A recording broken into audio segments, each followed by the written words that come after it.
Welcome to Inside Coverage. It's the why and how of all things going on in the NFL.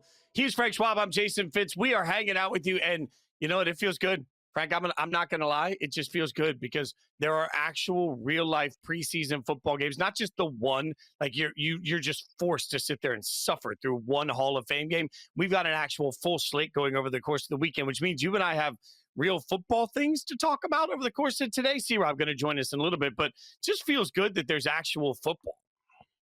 Is it really real football, though? I mean, I guess, yeah, fine. You know my thoughts on preseason. I just want to fast forward, get it done. I'm Sean McVay of this podcast where I am like, can we just not do the preseason anymore? But yes, we are going to see some things this preseason that will shape the season. There's no doubt about that. There's starting battles, important starting battles. We're going to talk through all that. I know that. But yeah, I when they cut the preseason out from 4 to 3, I celebrated, and then I personally tried to contact Roger Goodell to be like, can we do 2? Can we do 1? Is it possible? Can we do less of this? Look, but that leads us straight into one of the biggest things that I think every year you got to figure out. And there are only 3 preseason games. So who do you play? When do you play? And how do you play them? And the funny thing is what I see on social media, this is shocking, I know, are these huge blanket statements. Like there's one universal rule. And Frank, like I'm looking around thinking there is absolutely nothing universal about what it comes to what you should do. Like the Philadelphia Eagles approach to preseason should be wildly different than, let's say, the Cleveland Browns or even the Cincinnati Bengals, who have a history of starting slow every year. Like I think organizations. Let me ask you, the Bengals are a great example because some of these teams we're going to get to that part of it. Do you think it really matters for Joe Burrow to get 7 passes tonight? Like, do you? I don't. I think that's a false, it's just a false narrative. Like you put that in your head. Like the reason we started slow is because we don't play anybody in the preseason. And it's like, you're Joe Burrow. You're Jamar Chase. Like you guys are the best in the world at what you do. Do you truly think it matters to a team like that they know all their starters for the most part?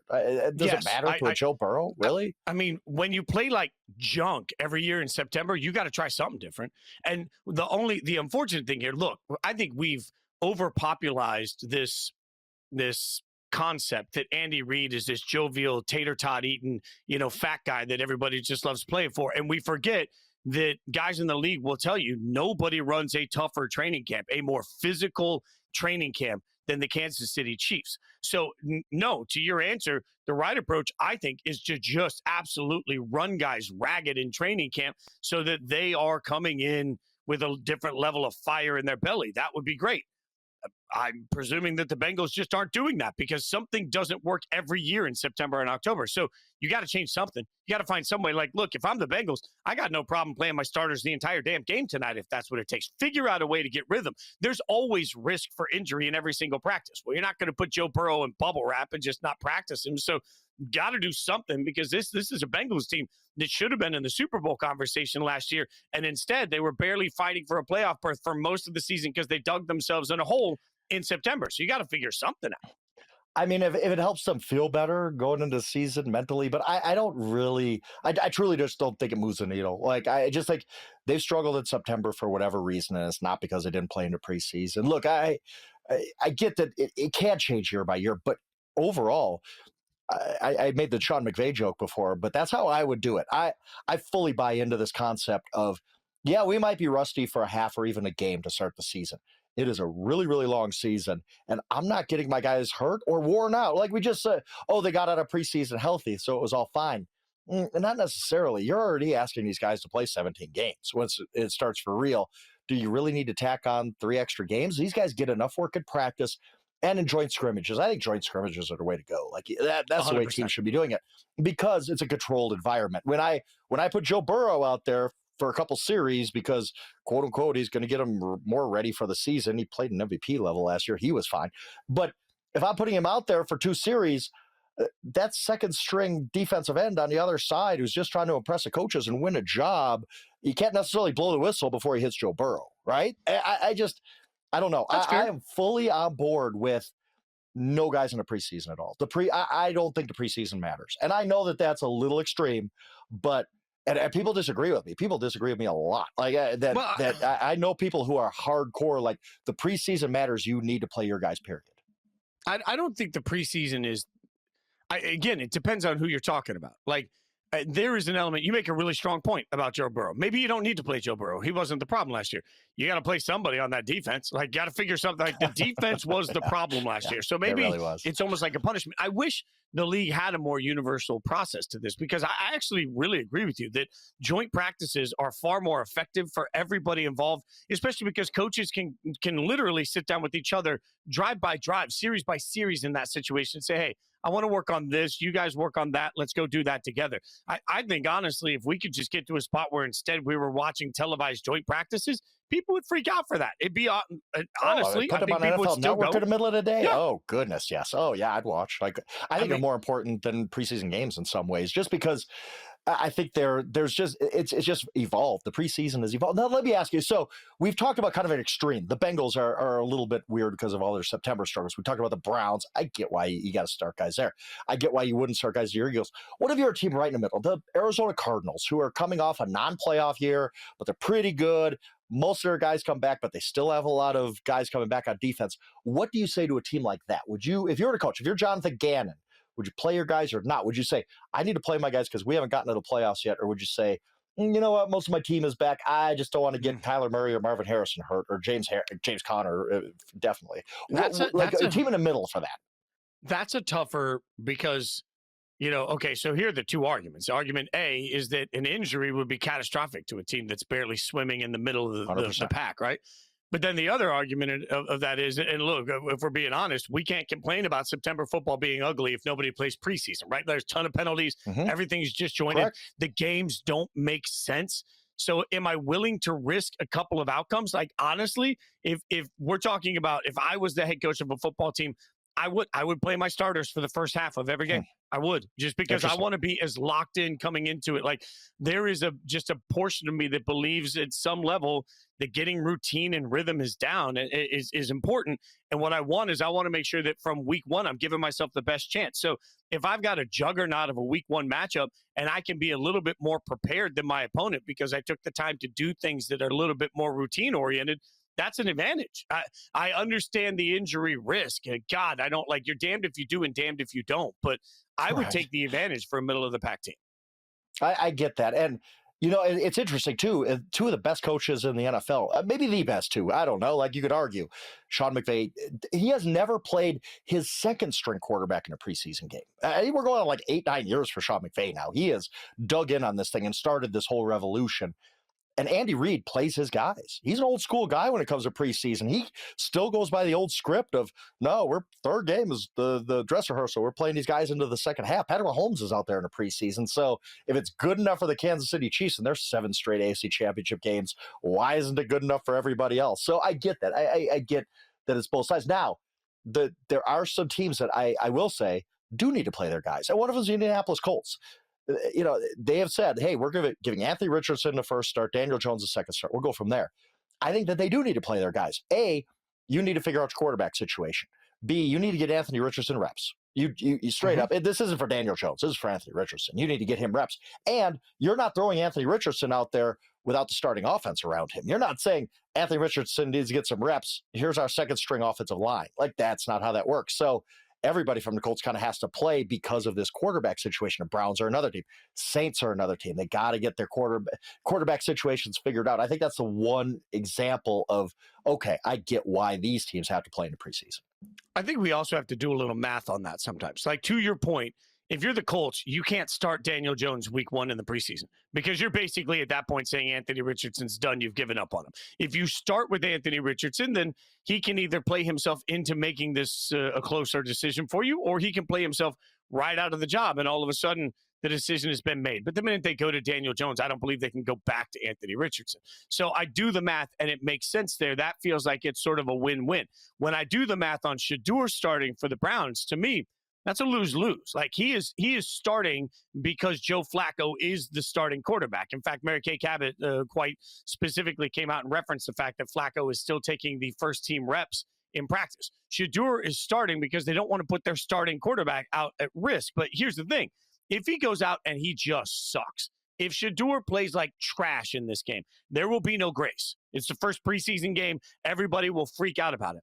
If he plays lights out, if he goes out and throws for 300 yards and 2 touchdowns in the first quarter, oh my God. Now, all of a sudden, everybody's going to start questioning everything that we've seen up until this point. Stefanski's going to have to answer a million questions about why they still have Flacco in. Like, I think, honestly, Shedeur starting is a lose-lose for Shedeur. It's a lose-lose for the Browns, and they're only doing it because they have no other option. I genuinely believe if they felt that health wasn't in the way, they would rather have anybody other than Shedeur Sanders start for this first game.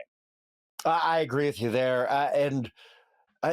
For people who don't know, Shedeur Sanders obviously going to start the Friday preseason game. It's because Kenny Pickett has a hamstring injury. Dylan Gabriel has a hamstring injury. This isn't because Shedeur has wowed them in camp and is just getting the start. And Joe Flacco, he's not playing in the preseason. He might get a token series or two, whatever. But you don't need to see what Joe Flacco can do. The dude's 40 years old. Like, Joe Flacco doesn't need preseason snaps. We'd both agree on that. So I hate this and like this for Shedeur at the same time.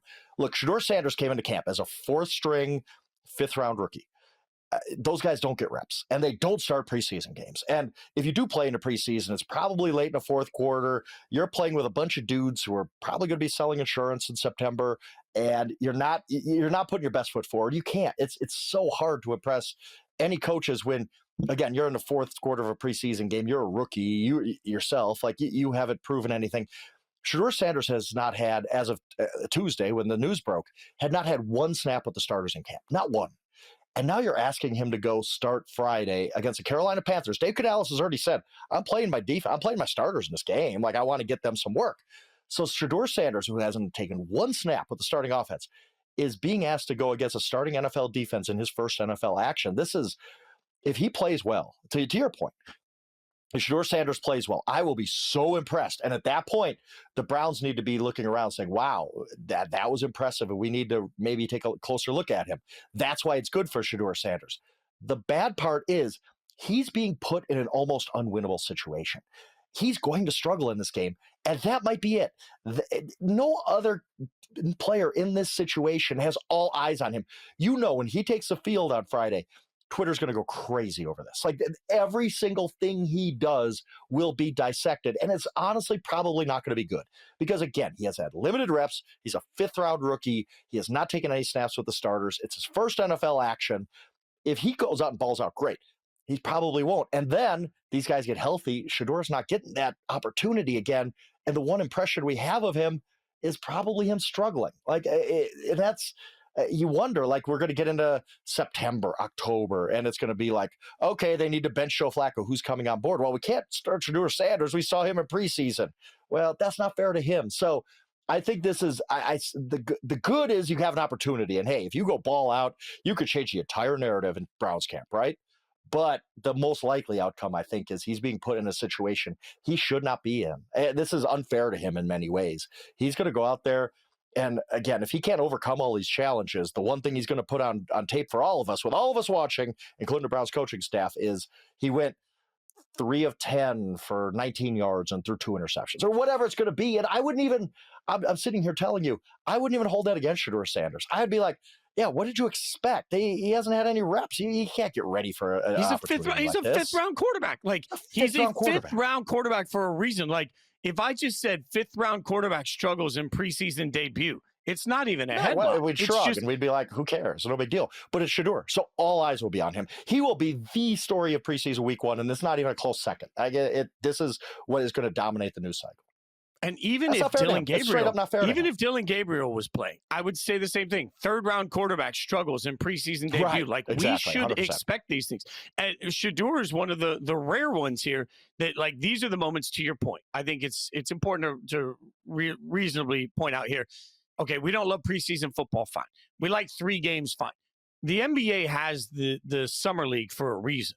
There are times that I wish that young players could get real reps against each other so that they could actually grow. That process just doesn't really exist in the modern NFL. So now you have 3 preseason games. Now we know let's just presume the entire quarterback room gets healthy. We're going to agree that Joe Flacco's the starter, probably doesn't take any snaps. Well, Kenny Pickett is going to take some snaps, and Dylan Gabriel is going to take some snaps, which is going to make it tougher for Shedeur to get more snaps. He's only got 3 games. He's going to play a lot in this one because they have injuries all over the rest of the room, which means this is basically his body of work. Like, that's such a difficult position to be put in for the player. Again, even if he goes 19-20 for 300 yards in this game and tears it up, Kevin Stefanski is still going to have to stand in front of the podium and then justify why based on what they've seen at practice. And every report we've had out of practice is that he's not ready. Stefanski is then going to have to calm down the fan base, and they're not going to believe him because they don't see the practices and they just saw the game. That's why this just feels awkward. Like, it's nobody's fault. Yeah, they don't have a better situation. I genuinely believe if you are a fan of Shedeur Sanders and you're a fan of the Cleveland Browns, I think him having to play in this game actually sucks. I get it. I understand why you say that. And again, on the other hand, it's like, well, hey, you got an opportunity, and that's all you can ask for. I get that side of it, but this isn't a great opportunity. This is an opportunity where you're like, this could get really ugly really quick. And to your point, you talk about, Dylan Gabriel struggle. If Cam Ward goes out this week and struggles, I'm not going to overreact to it because it's his first time being on an NFL field. And this is the first pick of the draft. CJ Stroud, go back to his rookie season and his preseason. He struggled out of the gates. He did not play well in preseason. I remember watching him and being like, oh, this doesn't look good. And then you realize, like, okay, well, you got to get your feet wet somehow. And to your point about the NBA and Summer League, like, Cooper Flagg goes out and they're trying him at different positions. Can he play the 1? Can he play the 2? No, he kind of adjusts to the game. Oh, I need to drive the ball more. Like, this is getting him reps. It's not like that in the NFL. And yes, we're going to completely overreact to anything Shedeur does, good, bad, and different. And that's just putting him in a tough spot. It's putting the Browns in a tough spot, really. I don't think, to your point, I think if they could justify it, Kevin Stefanski, as you said, would start anybody but Shedeur Sanders in this game. Just because I think he understands the overreaction, good or bad or whatever, is just too tough to overcome. Like, we're going to overreact to this really, really small sample size, by the way. Like, Shedeur is, what, you gonna throw 15 passes? Like, it's not enough to judge any player off of. So, yeah, it's just a very weird, interesting spot. I've never seen anything like it for a 5th-round rookie. Like, again, I've compared him to Tebow.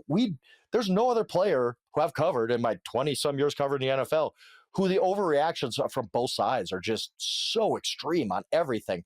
You're going to see that Friday night, all night, no matter what he does. If he plays great, he plays bad.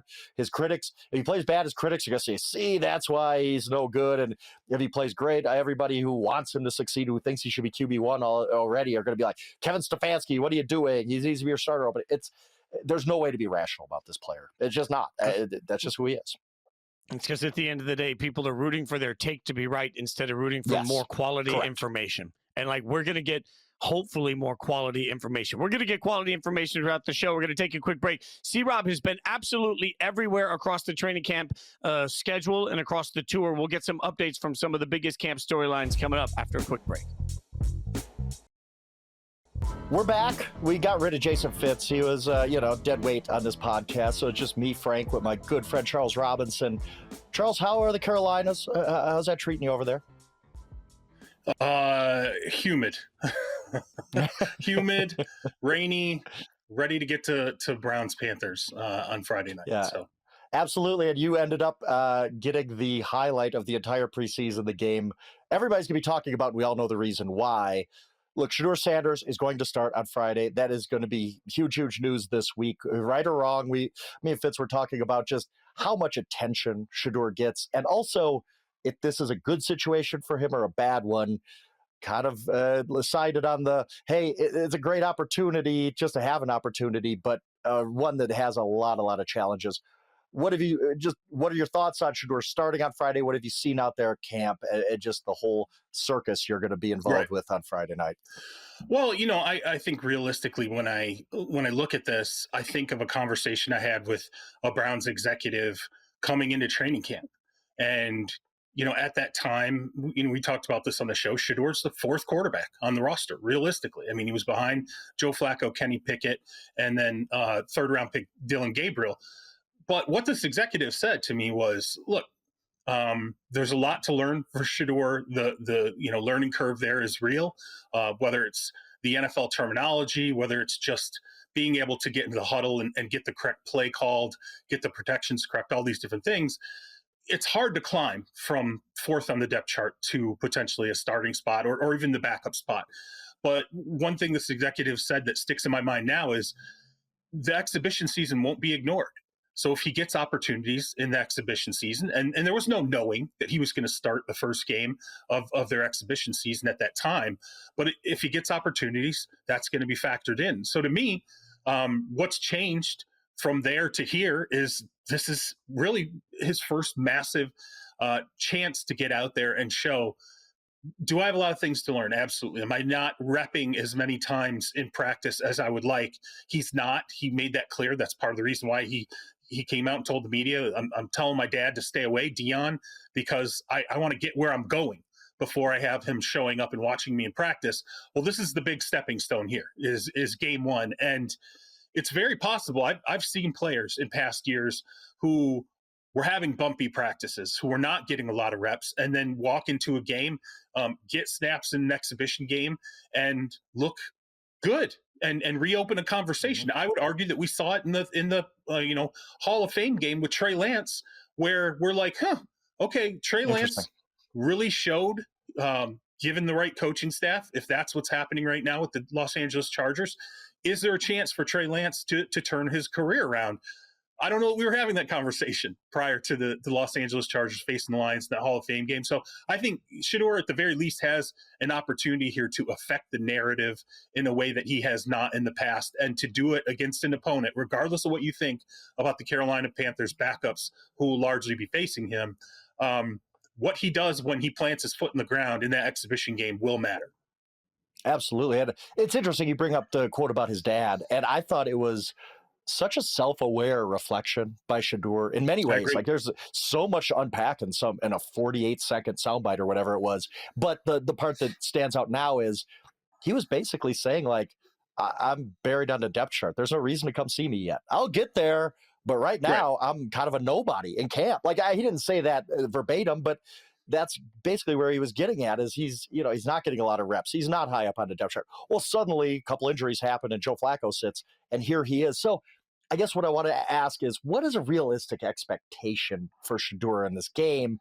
Nothing's ever like rational or realistic when it comes to Shedeur. It's the extremes, right? But what's realistic? What can we expect to see from him on Friday? What's a good outing for him look like? What's a realistically good outing for him look like? Well, and to add into what you just said too, he did use the D word when he was talking about, wanting his dad to wait to show up, because he said distraction. He actually said the word distraction.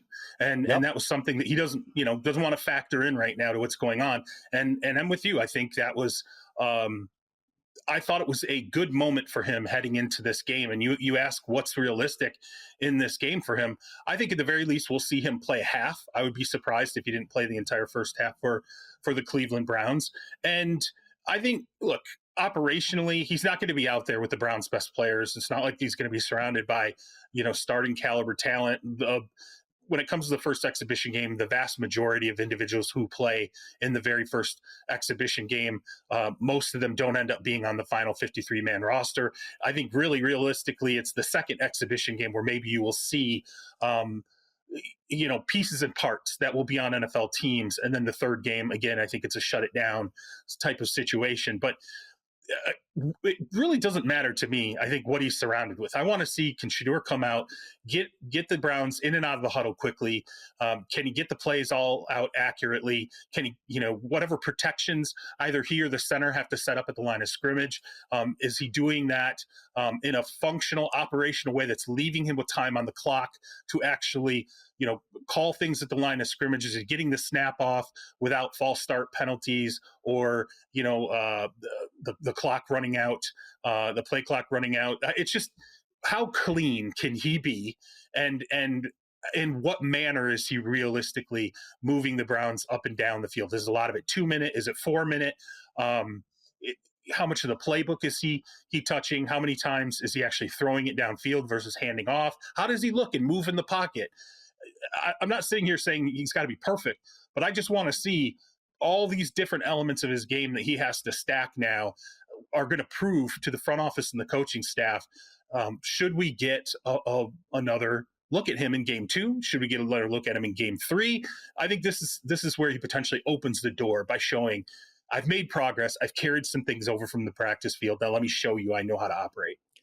And especially carrying things over from the practice field without many reps. I think Right. that would show a level of aptitude. Because, correct me if I'm wrong, I don't want to misspeak on your behalf, but we've talked about this on the show before, that Shedeur came in. Look, he's a 5th-round rookie. There's going to be things to work on.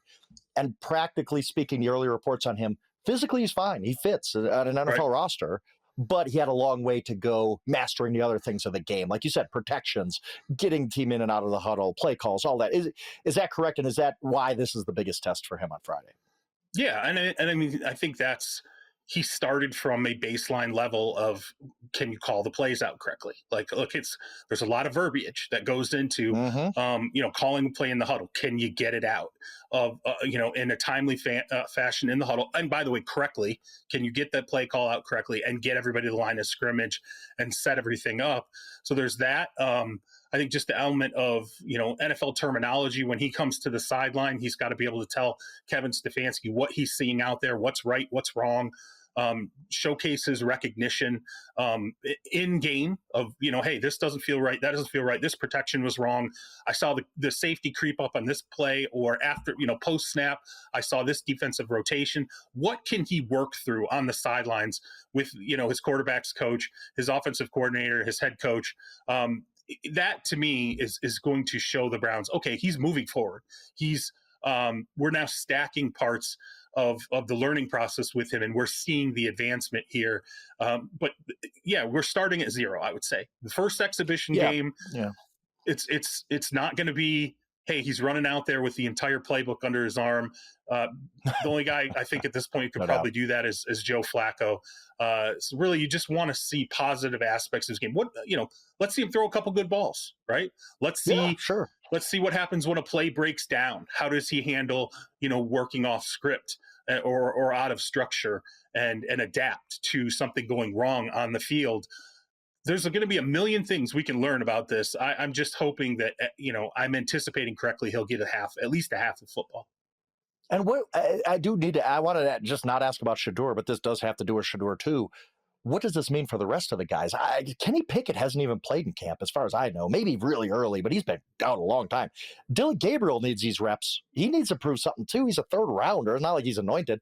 It just makes it seem to me like Flacco's is locked in stone as a starter as almost you could be, right? And because who's going to dethrone him at this point? How much have the other 2 guys been set back by being hurt and missing at least the first preseason game? I mean, there's no doubt it hurts. I think with Flacco, you effectively could have gone into the preseason and he plays no snaps in the exhibition games. Like he's on autopilot at this point. He's got so much experience. Physically, he's fine. Now, they had joint practices with the Carolina Panthers.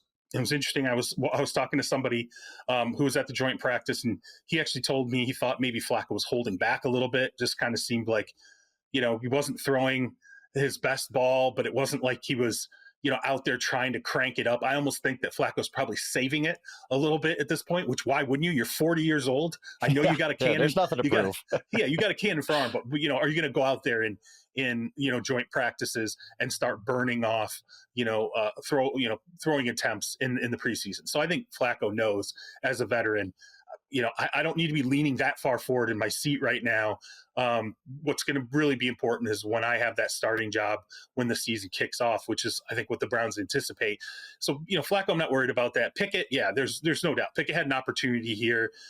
I think Pickett's fighting for the backup job with Dylan Gabriel, the 3rd-round pick. I think the Browns would love to see, Dylan Gabriel really put things together in this exhibition season. You got to be healthy to be able to do that. But I think if you were to go out there and show, hey, I'm processing quickly, I've picked up everything you've thrown at me from an offensive standpoint, I can operate that huddle, I can get us to line of scrimmage and get us set. I can, I'm recognizing at least on, a basic first level in the NFL, I can recognize what I'm seeing at the line of scrimmage and make any adjustments. And then I can also go to the sideline, if we're forced to punt the football, and I can tell you what I did wrong or what did not function correctly, on that particular drive. I think the Browns would love to be able to see that with Dylan Gabriel and slide him into that backup quarterback spot by the time the season kicks off. But again, with the injuries on the roster, both Dylan Gabriel and Kenny Pickett have to be able to practice. And, one of them's got to win that backup job. And again, I don't want to just completely count out Shedeur here, but right now between Kenny Pickett and Dylan Gabriel, they both need to get on the field in exhibition games and show they have the ability to be the backup quarterback.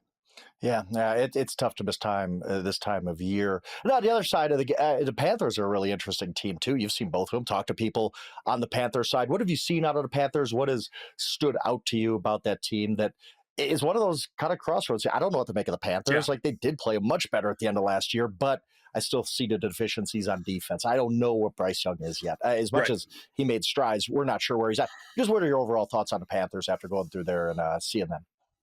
Well, defensively, I think they're counting on Derek Brown, the defensive end. I think they're counting on him having a big bounce back season. I think they're really enthused, although, he has been 100% healthy in camp thus far, but they are enthused that he's going to be back on the practice field against the Houston Texans next week. And they expect, I don't know if he'll get any snaps in exhibition games, but I think they feel like we've got the cornerstone of our defense, back, pinned down for us. We've got J.C. Horn, our cornerback, who just extended. We have a couple of guys at the front end, the back end of the defense we feel pretty good about. When you look overall at the roster, you've seen now they've put a couple of drafts in place. You can see the young players who are going to start, contributing. I think they're super excited about Tet McMillan. He's shown the ability to make really difficult catches at a couple of different times in training camp. I think a huge part of this too is Bryce Young. So much of that offense is focused through. They did a really hard thing and they sat Bryce Young down. And when I asked to be walked through that again, I think really what happened with Bryce, I think the coaching change, it was hard for him to go through that. I think because there was so much disruption of what was going on from the coaching change standpoint the year before, the disruption in play calls the year before, that some of that I think carried into last season, and ultimately he needed to be rebooted. But I think they felt like he just needed a break. When he came back, he showed them, hey, some of these things I was doing out of character, where I'm just missing flat out wide open guys, which is not his game. It's never been his game. They thought, that's off. So that's not right here, right? That's not normal.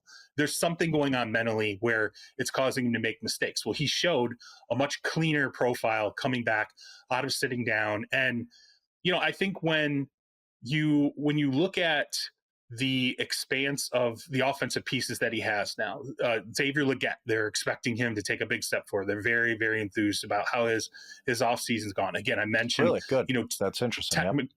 Tet McMillan, I think they feel like, hey, we picked the right guy here. He's shown us exactly what we thought he could bring to the table in terms of big playability. They extended Chuba Hubbard. He's just plug and play. They don't have any problems with that guy. He shows up, he balls out. They can give him touches passing. They can give him touches running. He can be on the field for 3 downs. And I think one thing that's really important for them that they're excited about, they actually kept their offensive line completely intact this season. And I think they felt like they made some progress from the standpoint of the starting 5 in that offensive line. And they think that's a group that could take another big step forward here. Now, all that said, I will say, I think the Panthers still feel like they are at the very least another year away of adding talent in the draft. They really want to do this in the most organic, I guess, old school way of building up their team very much through the draft, occasionally accentuating it with some free agent signings. But when we enter into the 2026 season, I think what they want is they want us to look at that roster, especially the starting 22 on offense and defense, and go, hey, the vast majority of what we're looking at, they're all draft picks. It's all Carolina Panthers draft picks. They don't want to have a bunch of veterans who they went out and signed, which is a sign that you made mistakes in building your team. You want the vast majority of your 22 starters to be guys that you chose in the draft, and I think they feel like they're heading in that direction. Yeah, and you could kind of see that through their offseason building. That they added some veterans on defense because they just needed help right away. Right, but none of those guys broke the bank. They didn't go out and sign, Josh Sweat or Milton. They tried with Milton Williams, I guess, but he was a kind of a special guy for agency. You could see their team building. I did want to ask you before we get to our next break about one other team that I'm totally confused about. the San Francisco 49ers. Part of me says the San Francisco 49ers bounce right back. They're one of the best teams in the NFL again. The odds makers say that too. We've talked about that. On the other hand, I sit here and say, I've used this stat a lot. They had 10 guys who were on the roster last year who are making $10 million or more per season on another team this year. That is a lot of talent to lose in one off season. And that's a weird way to kind of quantify it maybe, but money talks in the NFL. And the 49ers lost a lot of dudes. They had a bad offseason. There's no way around that. What did you see out of 49ers camp? What are the vibes there? Does this look like a team that's going to bounce right back to Super Bowl contention? Is there some adjustment period? What did you see out there? Well, it's one of the things, whenever you go into a team in training camp, and one of the things I like to do is let me see the guys who left the roster who have signed multi-year deals elsewhere. Like, I'm not so interested in the guys who have left and signed a 1-year deal, right? Some, you get, every team's got a slew of guys who will leave and go sign 1-year deals somewhere else. But if you have another team that's willing to pony up and say, hey, we're willing to make a commitment to you after, beyond just 1 year, that shows you've lost a piece, right? And as you said, the 49ers lost a whole slew of those guys. I mean, there was a ton of guys that left in free agency. Who went and signed multi-year deals, right? Not 1-year deals with other franchises. And when I went in, you talked to Kyle Shanahan, you talked to John Lynch, and they're like, yeah, we know, we've seen it. We know exactly what just happened. We understand it. I think Kyle Shanahan's done a great job of putting on a brave face, going out there and saying, hey, we're going to have young guys that need to step up into spots and play. Do I think that deep down Kyle Shanahan is slightly frustrated with the fact that, he's got to lean so much into younger players this season? Sure. And I think that every coach goes through that when they have a slew of players who leave. A couple of years ago, I went through the LA Rams and talked to Sean McVay when basically his entire defense was, a bunch of pieces of defense were turning over. And I looked and I'm like, man, these are all like 21, 22, 23-year-olds who are going to be manning your defense. What is this going to look like? And Sean McVay was like, I don't know. We're going to find out. I can tell you we have a lot of energy. Like, that was sort of the upside. Like, hey, practices have a ton of energy now with these young guys. I think the 49ers are there with some of that. There's definitely energy in practice. I think they feel good about this last draft. I think they're looking, straight up, John Lynch today, to what the 2025 draft is going to be very important for us this year because a number of guys are going to have to contribute. He said, we have a 2026 draft with a lot of picks. That's going to be really important for us. They know they're in the middle of what they saw coming for a few years, which was they were going to have to pay a quarterback once they realized Purdy was worth getting paid. And I think initially they thought they were going to have to pay Trey Lance when they drafted him, but they saw this coming. They were in their minds, they were like, well, we're going to have to pay Trey Lance. That didn't materialize, but we're going to have to pay Brock Purdy. They knew there was going to be a pivot point. I think what they are enthused about is they didn't cut everybody, right? You have George Kittle, right? You still have a Brandon Ayuk, who I think they feel like can contribute once he's fully healthy at an extremely high level. They still have Fred Warner. They still have leaders, I think, on that team. They still have Christian McCaffrey. Purdy, again, they expect Purdy to continue to take up, slack in that leadership role. Ricky Pearsall, a young guy that if they can just keep him on the field and healthy, looks like he can be. Let me ask you, can I cut you off real quick? Because I want to ask you specifically. Yeah. I want to ask you specifically, because part of the reason I don't know what to make of the 49ers is some of the questions on the guys you just talked about. Christian McCaffrey's awesome. He's one of the best running backs of all time. Right. I don't know if he's healthy. Brandon Ayuk, he signed a $30 million a year deal a year ago. I don't know when he's going to play. I don't know if Ricky Pearsall's the guy we saw for the first 3 quarters of his rookie season. I get he was shot in the chest. Like, he had an excuse, right? Or is he the guy from the last quarter? Right, yeah, right? Like Trent Williams. Trent Williams is a Hall of Famer, one of the greatest tackles ever. He's also 37 years old. What about these guys? What did you see? What did you see on McCaffrey? Surprisingly enough, Purdy's the last guy on my list. I know what I'm getting out of Brock Purdy. Right. It's kind of the rest of the guys around him. What did you see out of McCaffrey? When's Ayuk going to play? How is this Juwan Jennings, Ricky Pearsall receiver pairing? What does that look like for the 49ers right now? I will tell you this. I think if McCaffrey is healthy, I think he's a big, big rebound candidate this year, right? Did not obviously have the season, was not healthy last year, did not have the season we thought.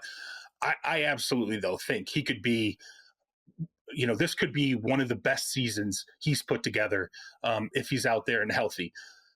Are there questions? Of course. He had a history in Carolina. He was clean for a couple of years with the 49ers. Now this crops up again where it's all about availability. But I don't think his skill or, the talent level's not dropped off. It's not like he's suddenly 32, 33 years old and has no tread left in those tires. That's not the case at all. I still think he's got a good prime year or two left, in his bag. George, but a lot of this is going to hinge on McCaffrey. A lot of it's going to hinge on George Kittle, where you're like, where's the cliff for George Kittle? He's in great shape, by the way. I'll say that about Kittle, man. He looks like he spent a lot of time in the gym. I'll put it to you that way. Like he looks, his arms, he looks very defined coming into the season. Not that he hasn't in the past, but it seems like kind of like Travis Kelce. We talked about, Travis Kelce came into Kansas City with a revamped body. I think Kittle has really worked hard on coming in, being in the absolute best shape of his life. Trent Williams, another question, like where's the cliff, right? So you do have some of these older players where they're going to have to play at a high level. They're going to have to get something out of these young guys to be a 49ers team in the mix. But I don't think they're shying away from that. They know they're in that situation where they have to get health and contributions from some players that are deep into their prime.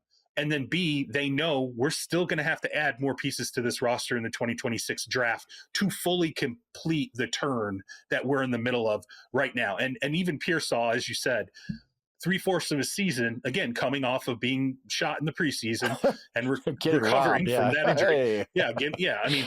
But down the stretch, his last, handful of games for the 49ers, it was like, whoa, he put some serious games on the table where it's like, okay, if this is what we're getting, Ricky Pearsall could potentially be maybe the floor for him is a very respectable above average number 2. Maybe he's a high level number 2. Maybe he's even can work his way into, number 1 receiver consideration. But I think they still believe Ayuk, when he comes back and is healthy, can still be that number 1 receiver. Pearsall can be the great support guy. I have questions about Ayuk. Sure. That was a serious injury, and he's nowhere near being on the field, right? Like it's going to be a while for him. Yeah, no, it's going to take a while, but I think they're trying to be optimistic about the fact that they have money committed to Brandon Ayuk. Yeah, they got it. What else are they going to do? Be optimistic, right? Yeah. Well, also, I don't think they're in a hurry to rush him back either, right? I think they're like, look, when we get him back on the field, we want our best version of this guy. Let's not try to speed this beyond where it's got to go in terms of the rehab. Absolutely. We're going to keep debriefing you on your training camp tour. We have to take a break first, but I want to get to a quote that everybody else has been telling me about that you got from Sean Payton. We'll be right back. All right, Charles, I've been, I'm out here in Denver. People are very excited about something Sean Payton said. And I was like, yeah, my dude Charles, like he's the one that was talking to Sean Payton when he said this. And what has everybody excited is Sean Payton saying, this is a team capable of winning the Super Bowl. And it's hard to argue, right? Like, tell me about just your conversation with Sean Payton.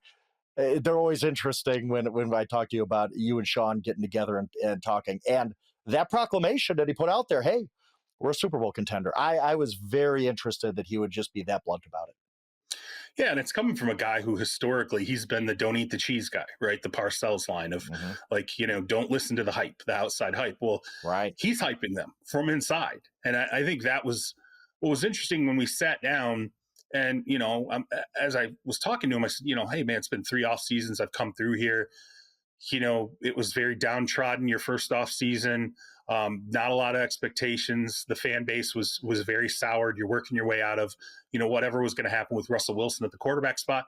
I said, then I come back last off season. I said, look, you had some pep in your step. You were happy. You drafted Bo Nix. You felt like you got the guy that you had been aiming for, and you started to see some young pieces capable of contributing to this team. I remember last offseason, he told me, like, here, let me run down the rookies who are going to contribute, actually do something on the field. And he was very dialed in. And he was right. A number of those guys contributed, and they factored into a playoff season, which is way over what Vegas expected with the 5.5 over and under, win total. But then to come through there this offseason, what I thought was interesting was, expectations had really shifted. All of a sudden it was like, hey, okay, Nix is going into his second year. He's had his first full year of off-season football. He's a true pro now. He's not on the banquet circuit. He's not doing draft workouts. Like, this is the year he's going to take one of the biggest steps in his career between year one and year two. The defense looks amazing. They added, Dre Greenlaw, right? Hufunga, the safety from the 49ers. That's two players from the 49ers that they believe are championship caliber leaders, right? And players when they're healthy and on the field. And they had already been building up the defense with young pieces as it was. So I think Sean looked at that and said, I have a defense that when healthy looks like it can win games. It can carry us to wins. And I have an offense where I'm plugging in a tight end in Evan Engram, who is a Joker style tight end I've wanted for years and not had. Now I have it.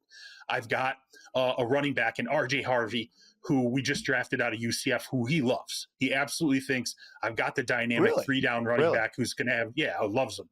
Because I didn't know because they brought in Dobbins, so I'm like, is that a bad sign for Harvey? Obviously not.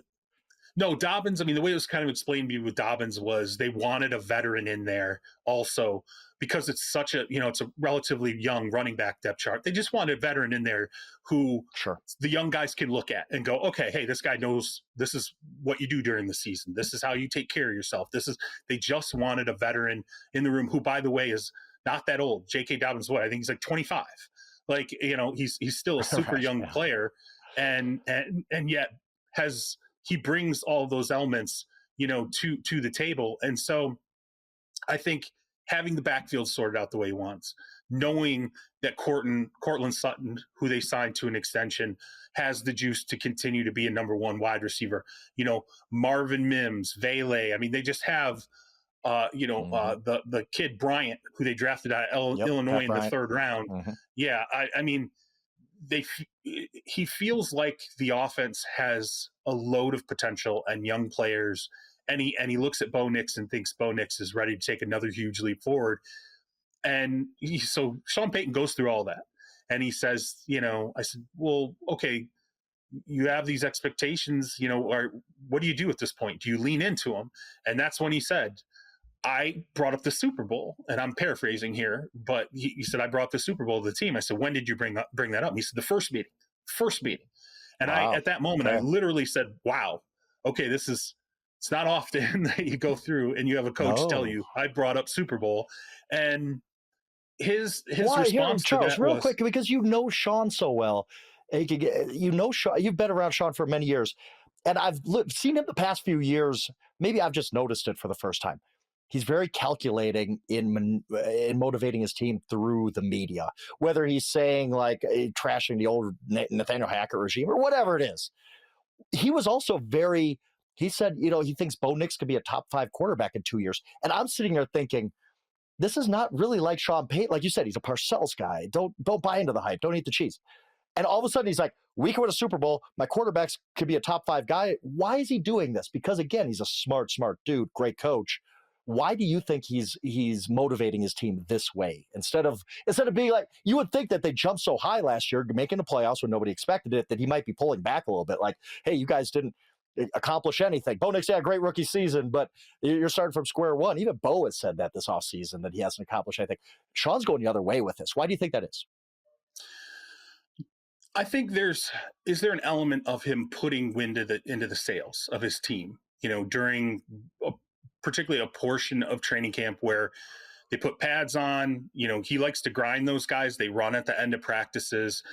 He runs a very, very tough practice. And that was really the hallmark of what he changed when he got into Denver was, I'm going to run tough practices. I'm going to grind on you guys, but you'll see that will help during the regular season because you're going to build some things up. He always calls it building up a callus so that when we get to the regular season, you're not going to suffer injuries because you're going to be in shape and you're going to be ready to go.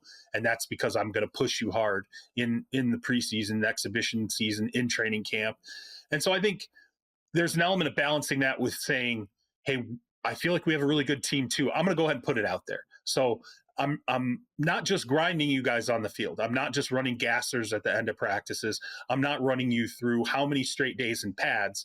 I'm also putting it out there that I believe in you guys. I believe in the talent level of this team. Now that's part of putting the wind in the sails of the team. But the other part of that, the other side of the ledger, I think he believes it. I think he absolutely looks at the talent level of this team and he fully believes in it. And I have no doubt he is. You only needed to sit with him last offseason to know how much he truly believed in Bo Nix. And even last offseason, when we're coming into 2024, I thought, man, I get it. He really likes this guy, and he's got this formula that he's worked out in terms of negative plays where he feels like he can really start to dial in who the potentially great quarterbacks are. But geez, he's really buying into Bo Nix. And, there are teams that are telling me, heading into that draft, like, Bo Nix is a check down merchant. He's they're giving me all the downside of Bo Nix. And Sean was completely the opposite, and he turned out being right. And I think now I think this is an offseason where he says, okay, now we can dial it up, throw more at him. Again, a lot of this is predicated on health. And even he admitted, he's like, look, could things go wrong? Absolutely. You have no idea what you're going to look like health-wise. You don't know how certain games are going to unfold. So there's always the reality that maybe everything doesn't go the way that I expect it to. But I think he does have the institutional memory in his own career to know when he looks at a team that has a lot of talent on it, particularly a defense that he feels like is really going to put them in a lot of good situations offensively, and the quarterback that he feels like he's building into. I said it feels like he's building into like the prime years of Drew Brees' career. I think that's similar here. And I think I even asked him at one point, I said, when you went to New Orleans and Drew came in with you, how quickly were you convinced that you had the right quarterback and you knew you were going to go someplace special? Now, looking back, of course, he's going to say this, but he said he knew right away. He said he knew year one. He said, I knew that guy was going to be able to take me where I wanted to go, at the very least to a Super Bowl, if not a Super Bowl win. They did both together. I think he feels that way about Bo Nix, and I think that's why he wasn't afraid to say, I think this is going to be one of the top 5 quarterbacks in the league inside of 2 years. And by the way, he brought up Bo Nix's legs. I would not be surprised if we see some more design to see Bo Nix running the ball at times this season, because he believes in Bo Nix's athleticism, and I think you're going to see that be part of the game that they really jump on this season. Interesting. I did want to, before we get out of here, I have to ask you about a team I've been high on that I think everybody's too skeptical on, the Minnesota Vikings. I mean, JJ McCarthy was drafted ahead of Bo Nix. We're all talking about Bo Nix like he's next top 5 quarterback in the league. Well, JJ McCarthy was drafted ahead of him by a really smart organization, but so much of the Vikings season is riding on how quickly JJ McCarthy plays well. What did you see out of their young quarterback this camp, and what amounts to what's going to be his rookie year? Well, I'll tell you what, Justin Jefferson wasn't on the field when I was there, right? He was sitting out, obviously nursing, an injury that he's been going through. And, Jordan Addison was the guy that, JJ McCarthy was dialed in on in practice. Now we know that Jordan Addison's going to be suspended the first 3 games of the season. Not perfect in training camp in terms of having your best player out there for McCarthy to continue to work on chemistry with, knowing that you're going to take away a high-level number 2 receiver the first 3 games, of your season. So much of this, though, just like it was last season with Sam Darnold, so much of this is going to be focused through JJ McCarthy. And I'll say this, I think they have not spared throwing a lot at him defensively with Brian Flores. I don't think they've pulled back the dogs in the practice. Okay. I think they have gone after him. And at times, I think, people have looked at it and said, man, JJ looks like he's struggling a little bit. Man, it's a little bit of a roller coaster right now in his preseason. We forget it was at the beginning of his preseason last year. And then he went out in a couple exhibition games and looked really, really good. And all of a sudden we were like, okay, wait a minute. This guy might end up starting over Sam Darnold. Then he suffers a meniscus injury, and that changes things. But I do think we're back to where we were last training camp in 2024, where Flores is going after him hard.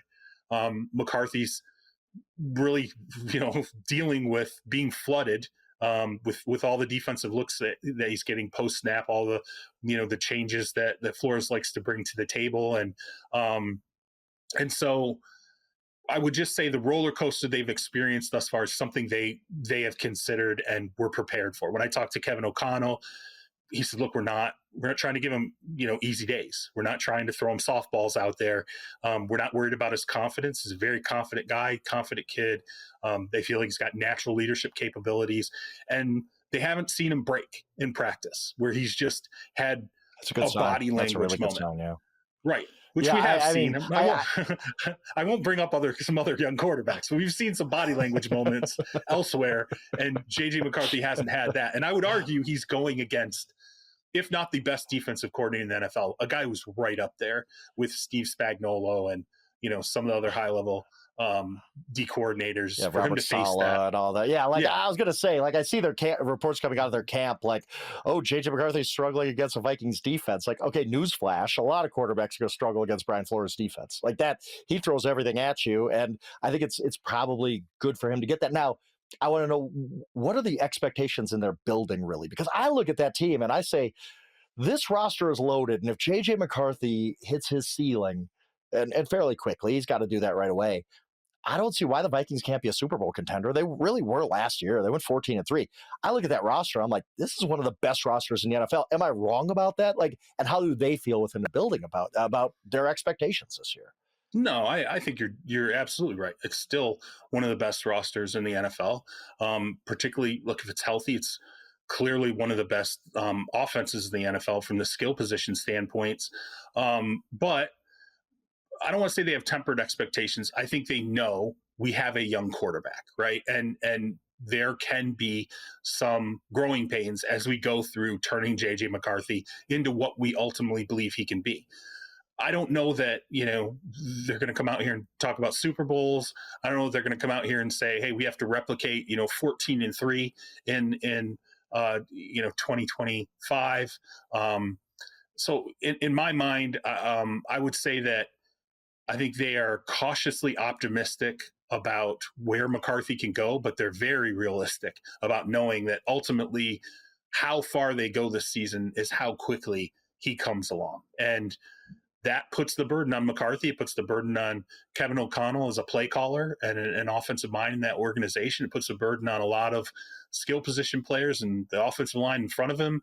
So much of this year will be development as they lean into a team that, outside of the quarterback position, I don't think there's any question it's a playoff caliber roster. It's just, can they turn the key with McCarthy and, get the growth and meet the expectations at the same time in one season?